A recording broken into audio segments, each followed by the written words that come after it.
A warning to citizens of Ontario and Canada. Bill 67, which purports to be nothing but an anti-racist bill, is in fact the most pernicious and dangerous piece of legislation that any Canadian government has attempted to put forward. In December of last year, the NDP MPP for Kitchener Centre, Laura Maylindo, tabled this bill, Bill 67, entitled An Act to Amend Various Acts with Respect to Racial Equity. And it's about infusing critical race theory into our education system, into our schools. But the most concerning part about the bill is it talks about fining people, and that's the language it uses, people. So students, teachers, parents, when it comes to subconscious racism. And they've actually changed the definition of racism in the bill to include subconscious racism. So, it's a very clear bill. It's a 6-page, simple bill, very clear. Probably the easiest one I've read in the 4 years that I've been in the Ontario legislature. And we saw, as you said, every single MPP that was present, PC, Liberal, NDP, and Independents, voted in favor of the bill. I was the only MPP to vote against it. Didn't understand why the other ones were voting in favor of it, especially our Conservative Party. Dakota Christensen here for Rebel News. I live in the great Canadian province of Ontario, and I regret to inform you that critical race theory, in its most pernicious of forms, has arrived in Ontario, here to take up a permanent place in our province's schools from kindergarten all the way to post-secondary. It comes now to Ontario in the form of Bill 67, titled the Racial Equity in the Education System Act, which recently passed its second reading in Ontario's legislature. Every single member of provincial parliament in attendance from every party voted in favor of this bill. Well, that is every MPP except for one. The lone holdout who stood against Bill 67 was Belinda Karahalios of the New Blue Party of Ontario, who is the sitting MPP for the riding of Cambridge. I had the opportunity this past weekend to sit down with Belinda to hear her side as to why she voted against this bill and why she thinks that Bill 67 in fact poses a serious threat to racial equality in our schools. We here at Rebel News have launched a petition to fight back against the implementation of critical race theory in Ontario's schools at stopcrt.ca. Be sure to check out that site, sign our petition, and you can also send an email to Ontario MPPs calling on them to stop Bill 67, again at stopcrt.ca. In December of last year, the NDP MPP for Kitchener Centre, Laura Maylindo, tabled this bill, Bill 67, entitled An Act to Amend Various Acts with Respect to Racial Equity. And it's about infusing critical race theory into our education system, into our schools. But the most concerning part about the bill is it talks about fining people, and that's the language it uses, people. So students, teachers, parents, when it comes to subconscious racism. And they've actually changed the definition of racism in the bill to include subconscious racism. So, it's a very clear bill. It's a 6-page, simple bill, very clear.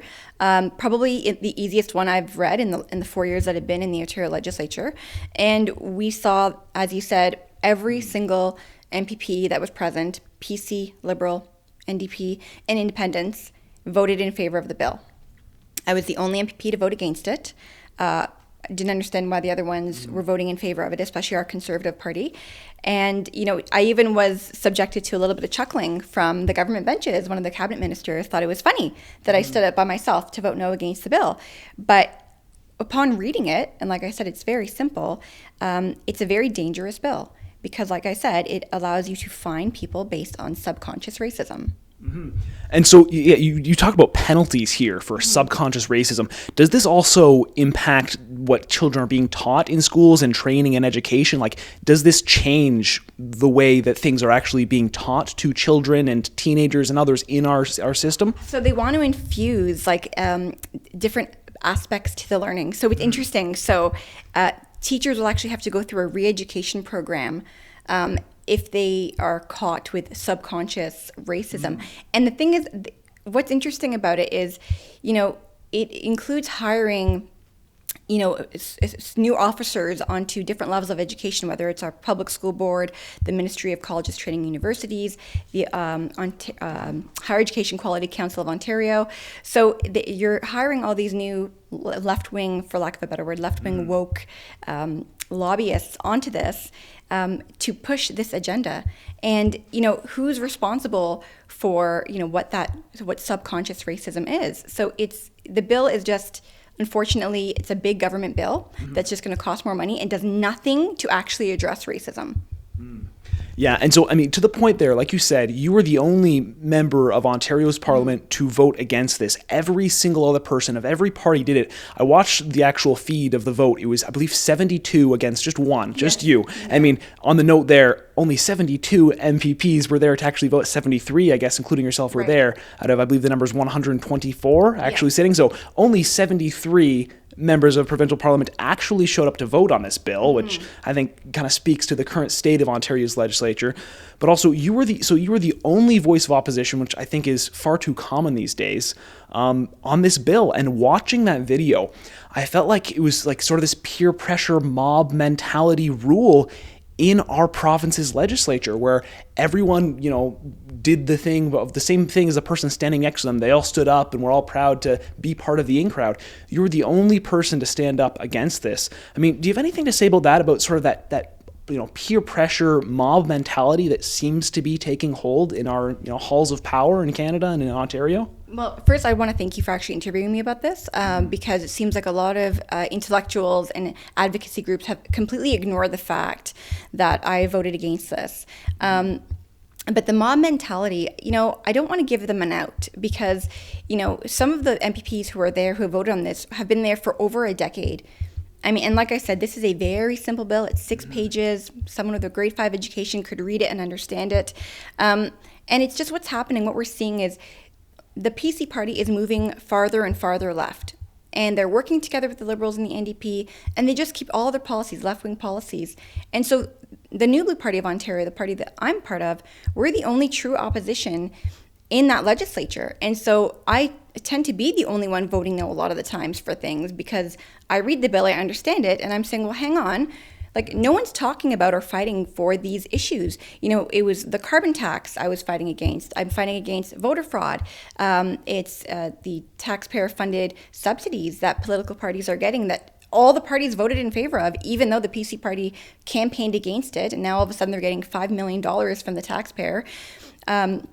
Bill 12, the Marriage Code of Conduct from 2020, all things that I stood up against and blew the whistle on as a New Blue Party. And it was only then, after we say things, that everyone else piles on and says, well, hang on, yeah, actually, this is not a great idea. So I'm very much used to doing things on my own. If you remember July 2020, I was the only former or current PC MPP to vote against the Reopening Ontario Act. And I got punished for that. And, it's par for the course. I'm here to do a job, and I'm doing my job. Well, I, for one, am very grateful to see that opposition, because it's so important in Canada. We have our federal government and, Parliament Hill, where all the federal MPs are sitting, and there's a lot of attention paid to federal politics, I find, in Canada. Yes. We often ignore the issues provincially, because it's our provincial parliaments that are in charge of the two major areas, would be healthcare and education, that are exclusively provincial issues when it comes to legislation. And that's often kind of falls by the wayside when we're paying attention more to federal politics and otherwise. So issues like this in our schools, that's completely provincially. And, I find provincially a lot of conservative-minded people have sort of given up on provincial politics a lot. They're more focused on federal politics. And it does come down to just, I see you sitting there, and you're one of the only ones, if not the only one, who's actually in there debating and voting on. So I just like to commend you for that, for one. But coming back to the bill here itself, yesterday it caught my attention that Jordan Peterson, the very well-known, outspoken author, academic, clinical psychologist, he put out a video. Essentially, I think it was just titled "Warning: Bill 67," and he called this something along the lines here of, he called it the most pernicious and dangerous piece of legislation that any Canadian government has attempted to put forward. I'm going to read something that I wrote about this as a warning. A warning to citizens of Ontario and Canada. Bill 67, which purports to be nothing but an anti-racist bill, is in fact the the most pernicious and dangerous piece of legislation that any Canadian government has attempted to put forward. And I hope I'm not saying that lightly. It will make mandatory the subversion of the entire education system in Ontario, K-12 as well as colleges and universities, to the radically leftist doctrines known as critical theory, a thoroughly anti-Western ideology, both postmodern and Marxist in its derivation, based on the idea that all our extant institutions are racist, sexist, and discriminatory in their essence. That's a very bold statement, and his whole video is just going through talking about this bill and just how dangerous it is, from his perspective at least. But he didn't really put anything forward as to what we can do about this. He said it's very dangerous. He wanted to, put the issue out there, speak out from his platform, say, guys, this is really an issue. We need to pay attention to this. But I mean, from your perspective, as someone who has been in the legislature debating and voting against this bill, what can we do if we're concerned about people instilling critical race theory, which is such a buzzword now, but instilling these essentially racist and harmful, it's like with weaponizing guilt and stoking racial divisions and pushing these ideologies on school children, go up to university level. Mm-hmm. This is something that I find very concerning myself and anyone who has children in our education system. So all that to say, what can we do if you're someone concerned about this bill, concerned about critical race theory in our schools and other harmful ideologies that are being pushed like this almost unanimously? What can we do to fight back? Because I know a lot of people feel pretty hopeless against this sort of thing that's, creeping into all of our institutions. What can we do? So first, I just want to say with the Jordan Peterson podcast, it's interesting because it took 3 PhDs and 80 minutes to kind of delve into this bill. And let me tell you, that's not required. This is a very simple bill, as I mentioned before. And it seemed, again, I didn't watch the whole thing, but it seemed like they were trying to give the PCs an out. And Rick Nichols, he apologized for voting against it, trying to give these guys an out. There's no excuses. There's no excuses. A lot of these people have been here in Rick Nichols' case for a decade. And to say that you read the bill and didn't understand it, it was tabled in December. Mm-hmm. We voted in March. It's a 6-page, simple bill. If you have trouble understanding that, we have a bigger problem on our hands.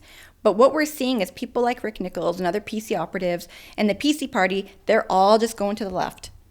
And what we need to do as Ontarians is you get behind people who are going to stand up for you. So like myself at the New Blue Party, but it's also making your voice heard. And so, when it came to Bill 12, for example, like I mentioned before, the New Blue Party put out a call to action, and Ontarians, they all contacted their MPPs. And sure enough, that bill failed. The PCs voted against that bill and it failed. And we need to continue doing that and let them know that this is unacceptable. The thing is, with a bill like this, people are nervous to speak up about it because they don't want to be labeled. I've had people contact me at the constituency office thanking me. I'm one of the few female MPPs who's recognized by the Coalition of Black Trade Unionists. I'm mixed. My dad's Trinidadian. And unfortunately, people said they felt safer that I voted against it because of that. And that's so sad. Like, it shouldn't matter about my ethnicity. It's something as simple as reading this legislation, this very simple legislation, and understanding that this is not something that should be introduced into our school system. And so I would encourage parents and just people in general to speak up about this and get in contact with your boards and with your MPPs and let them know to vote no against this bill if it gets through committee and comes to third reading. If you believe that this twisted form of critical race theory and any such perversely racist ideologies have no place in our schools to be forced on our children, if you believe that no one should be singled out or taught to feel more or less than anyone else due to the color of their skin, or punished for their subconscious ideas, then please go to stopcrt.ca and sign our petition. Bill 67 is a radically harmful piece of legislation cloaked behind the thin and misleading veil of racial equity, and it must be stopped. So please do sign and share our petition again at stopcrt.ca.